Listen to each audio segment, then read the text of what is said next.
Hai, selamat datang di cerita Ipat hari ini. Hari ini aku kembali lagi karena kemarin tuh kayak ngeliat arsip di IG itu kayak, oh aku pernah ya buat video kayak gini di IG gitu. Terus kayak pembahasannya menurut aku enak gitu. Terus aku mencoba lagi. Semoga pembahasannya enak juga, bagus juga, dan bisa diterima sama kalian semua. Hari ini aku kayak tadi malam tuh kepikiran pengen ngobrolin soal cinta deh. Berat banget ya obrolannya. Jadi kayak ngobrolin tentang cinta, tentang kayak judulnya tuh move on dengan cara mendekatkan diri sama Allah. Jadi gini guys, sebelumnya disclaimer dulu, aku mau minta maaf kalau misalkan yang dulu, mantan aku yang dulu udah berkeluarga dan terus ngeliat video ini atau keluarganya teman-teman aku, maaf, tapi bukan karena aku nggak move on atau belum move on.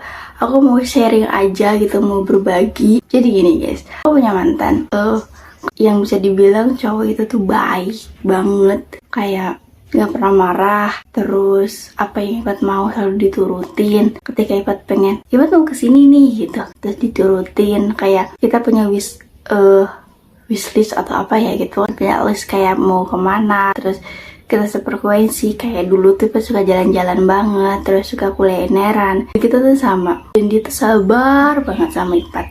Tapi pas itu awal-awal kuliah tuh dan beda kampus, kita punya hubungan dari SMK kelas 2 gitu. Pokoknya baik banget deh gitu. Terus tiba-tiba Ipat nggak tahu dorongan dari mana gitu, ikut organisasi UKM Mahisa, itu kayak keagamaan gitulah, didorong sama dosen Ipat suruh ikut. Tadinya Ipat nggak mau ikut tuh, kayak ngerasa gimana gitu. Akhirnya ikut pas semester berapa gitu. Ipat ngerasa Allah cemburu ya sama Ipat. Allah cemburu banget ya kayaknya sama Ipat gitu. Terus kayak hubungan tuh mulai kayak renggang gitu, nggak pernah komunikasi. Yang Ipat itu kayak ngerasa udah mulai mati rasa, kayak mikir gitu. Terus kayak diskusi, Ipat salah gak sih gitu punya pacar? Salah gak ya gitu? Terus kayak diskusi, terus sampai akhirnya awalnya mau minta putus nggak di ACC, nggak ditolak. Terus balik lagi, tapi balik lagi tuh kayak nggak ada rasa, masih kayak pertimbangan gitu loh. Terus sampai akhirnya putusin dengan nekat, pulang dari kegiatan, nginep waktu itu semalam tuh nginep di kampus. Terus pulang dari kegiatan, terus Ipat inget banget itu di pom bensin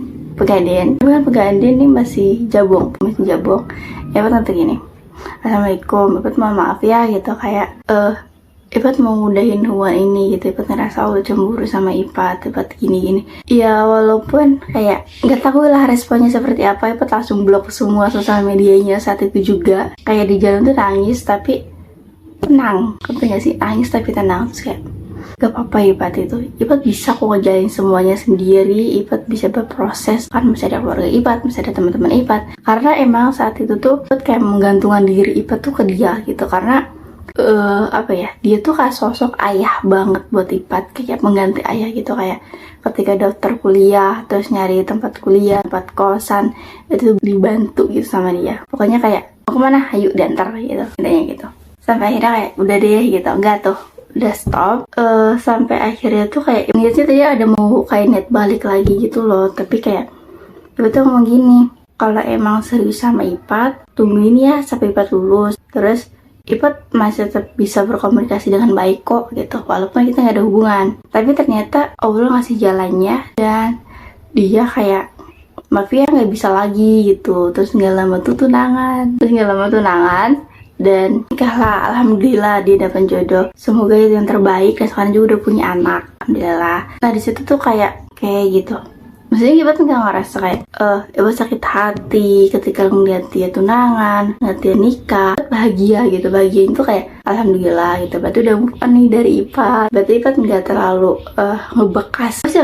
Maksudnya rasa sakitnya tuh nggak terlalu ngebekas itu. Apa yang mungkin ketika Ipat ngambil keputusan secara sepihak itu, dia sakit, dia stres dan sebagainya, tapi alhamdulillah udah ada orang yang bisa nyembuhin dia sampai detik ini. Bersyukur. Nah, dimana titik aku tuh, dia juga kayak pernah bikin story gitu, storynya kayak saya tuh udah sama temen-temennya gitu ya, saya tuh udah berjuang, saya tuh udah sayang banget, tapi ditinggalin gitu. Kayak besok sih gitu, kayak gitu digituin, tapi it's okay, nggak apa-apa. Nah dimana titik aku gitu ya pengen banget memperbaiki diri. Saat itu juga aku kenal sama Mas Fatur, kayak iseng aja gitu, jadi iseng scroll terus ada demo tahun 2019 gitu, Mas Fatur siapa sih gitu, terus cari di TikTok. Pokoknya jurus apapun ketika aku ngefans sama orang, nyari TikTok dulu, karena TikTok tuh banyak banget kan update-nya cepat daripada di Instagram. Di sana terus nyari info grupnya buat webinarnya, akhirnya ngikutin kegiatan webinar Mas Fatur. Dari situlah aku dapat teman-teman banyak yang ambis, yang kayak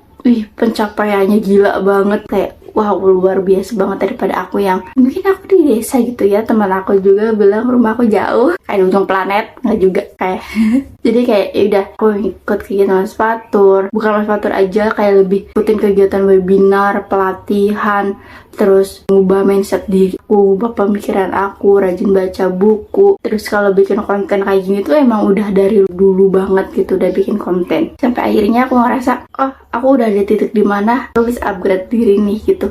Sampai orang tuh bilang, "Mbak tuh kayaknya mau bawa keberuntungan deh." Enggak, itu sebab karena Allah. Terus kalau ada yang bilang juga, kayaknya Ipat tuh pemikirannya lebih dewasa, Ipat tuh kayak punya beberapa skill yang orang nggak bisa gitu. Terus cepet juga, ambis juga. Sebenarnya guys, semuanya tuh proses gitu. Kayak Ipat nggak akan jadi Ipat yang seperti ini kalau Ipat nggak ada prosesnya, nggak ada yang pernah Ipat lalui gitu. Kayak Ipat mau upgrade skill aja, kan dulu tuh suka banget sama Mas Fatur, jadi kayak pengen banget ngimbangin Mas Fatur. Tapi kembali lagi Ipat sadar, ya Allah itu nggak bener. Kayak aturan saat Ipat ngefans sama Mas Fatur itu hanya pure Ipat ngefans sama ilmunya, sama pengetahuannya. Ipat hanya kagum aja, tidak berharap dengan hamba Allah. Ya Ipat nggak mau sekarang, nggak mau berharap sama hamba Allah. Ipat mau nyerahin diri aja ke Allah. Ya walaupun sekarang Ipat ada orang yang lagi deket sama Ipat, maaf ya Allah, tapi gitu, Ipat selalu membatasi. Dalam artian kayak perasaan Ipat nggak semuanya disimpan di sana gitu. Kayak Ipat deketin sama orang ini, Ipat bisa kenal sama orang ini, ya Ipat nggak akan berharap sama orang itu. Kayak Ipat aja sekarang tuh kayak cerita atau apapun udah nggak ke orang gitu, maksudnya kayak udah disimpan sendiri aja. Misalnya udah penuh banget, ya berserah diri lah, terus kayak nulis itu. Pokoknya sejak itu tuh kayak move on terbaik tuh adalah mendekatkan diri sama Allah. Terus kayak semuanya tuh dilibatkan sama Allah. Kayak hari ini Ipat mau kuliah, kelancaran Ipat semuanya karena Allah. Kalau hari ini Ipat beres tugasnya, Ipat bukan ambis, tapi karena Allah yang menggerakkan hati Ipat untuk bisa mengerjakan tugas akhir Ipat. Dan pokoknya semuanya karena Allah, langkah Ipat, rezeki Ipat, semuanya karena Allah. Karena menurut Ipat move on terbaik itu adalah itu, kayak semuanya berserah diri aja sama Allah. Kayak kemarin Ipat ketipu, gak banyak tuh nominalnya, di masih 100-an lah, 200. Tapi kan kayak itu hasil kerja Ipat itu ya, pusing gitu. Terus tiba-tiba ketipu, di blok gitu loh, belum beres transaksinya, terus di blok. Kayak, ini nipu banget ya gitu. Terus kayak yaudah, terus Ipat sadar gini, kayaknya ini peringatan dari Allah gitu, karena Ipat udah lama gak sedekah. Terus kayak Ipat ada tuh aplikasi amal soleh gitu, udah lama udah gak dibuka gitu, paling kayak ngasih yang di jalan aja gitu. Akhirnya kayak Ipat, kayak panik banget itu, panik Allah marah. Akhirnya Ipat kayak buka langsung aplikasinya, top up langsung dikasihin ke sana. Setelah itu kayak tenang banget, alhamdulillah ya Allah udah, ya semoga kedepannya Ipat gak lupa lagi, mohon maaf ya Allah. Jadi gitu, jadi paham. Jadi kayak move on terbaik itu adalah ketika kita langsung mengupgrade skill, terus merawat diri, mendekatkan diri sama Allah, berserah diri sama Allah, dan udah gak usah berharap sama hamba Allah lagi. Berharaplah sama Allah, berharap sama yang ciptain kita gitu. Itu dalam banget sih kata-katanya, itu yang aku dapetin. Terus untuk kedepannya mau seperti apa gitu. Yang pasti kedepannya itu Ipat mau dapat jodoh yang tiba-tiba datang, kayak tiba-tiba datang apa enggak gitu, taruh view gitu, terus kayak langsung ke jenjang yang lebih serius aja, bisa pacaran lagi gitu. Semoga dapat hal seperti itu, terus dapat orang yang pengertian dan sabar sama Ipat, karena Ipat keras kepala guys. Segitu aja ceritanya dari Ipat. Semoga cerita ini jelas dan bisa kalian bisa dapat manfaatnya dari cerita Ipat ini. Segitu aja dari sini, bye bye.